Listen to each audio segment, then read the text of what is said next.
ने कितनी बार कहा है यहां मत खड़ा हुआ कर। जब लड़का गेट के पास खड़ा हो ये गार्ड बोल सकता है। सर, मैं जॉब के लिए नहीं रोया, मैं इजाद के लिए रोया। वो रोज़ सुबह जब शहर अभी आधी नींद में होता तब उठ जाता था। ना अलार्म होता, ना कोई बुलाने वाला, सिर्फ भूख होती और एक जिम्मेदारी।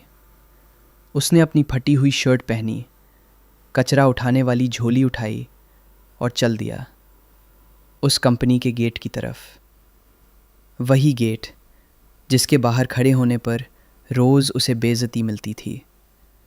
गेट पर खड़े होते ही सिक्योरिटी गार्ड का वही अंदाज़, अरे तू फिर आ गया, कितनी बार कहा है यहाँ मत खड़ा हुआ कर।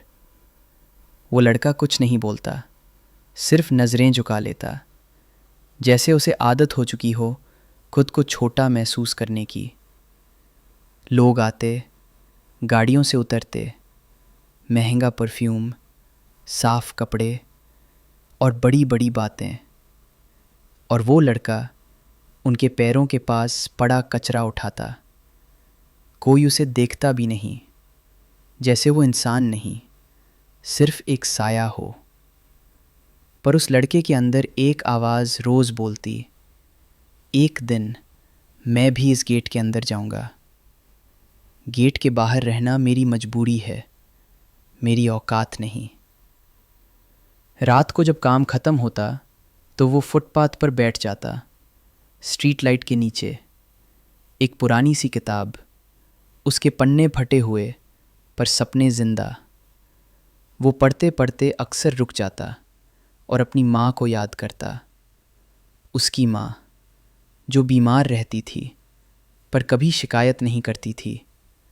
वो कहती थी, बेटा, लोग तुझे कुछ भी समझें पर तू खुद को कम मत समझना। पढ़ाई एक दिन तेरा सहारा बनेगी। माँ के जाने के बाद उस लड़के के पास सिर्फ दो चीज़ें बची, एक ये किताब और दूसरा ये गेट। दिन गुजारते गए, बेइज्जती रोज़ होती पर हौसला नहीं टूटा। कभी चाय वाले धक्के देते, कभी ऑफिस वाले चिल्लाते, यहाँ से हट, क्लाइंट आ रहे हैं। एक दिन बारिश बहुत तेज़ थी, शहर डूब रहा था, सब लोग गेट के अंदर भाग रहे थे और वो लड़का बाहर भीग रहा था। आज भी किसी ने नहीं कहा, बेटा अंदर आ जाओ। तभी अचानक कंपनी के अंदर से आवाज़ आई, फायर फायर। आग लग चुकी थी, लोग घबरा गए, सिक्योरिटी इधर उधर भागने लगी। गेट बंद था। वो लड़का जिसे रोज़ गेट से भगाया जाता था आज उसी गेट के सामने खड़ा था। उसने एक सेकंड भी नहीं सोचा, गेट को धक्का दिया और अंदर भाग गया। आग बढ़ रही थी, धुआं सांस लेने नहीं दे रहा था, पर वो लड़का लोगों को पकड़ पकड़ कर बाहर निकालने लगा। 1, 2, 3। उसके हाथ जल रहे थे, आंखों से आंसू आ रहे थे, पर वो बोल रहा था, बस थोड़ा और, बस थोड़ा और।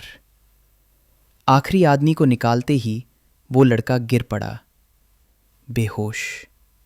जब आँख खुली तो सफ़ेद रोशनी थी, हॉस्पिटल का कमरा, और पास खड़ा था कंपनी का मालिक। उस आदमी की आंखों में आंसू थे। वो बोला, हमें शर्म आ रही है, जिसे हम रोज़ भगाते थे, आज उसने हमारी जान बचा ली। उसने एक फ़ाइल उस लड़के के हाथ में रखी। ये जॉब लेटर है, परमानेंट, इसी कंपनी में। वो लड़का चुप रहा, फिर धीरे से बोला, सर, मैं जॉब के लिए नहीं रोया, मैं इज्जत के लिए रोया। आज वो लड़का रोज़ उसी गेट से गुजारता है, पर अब गार्ड सीधा खड़ा होता है। लोग उसे नाम से बुलाते हैं।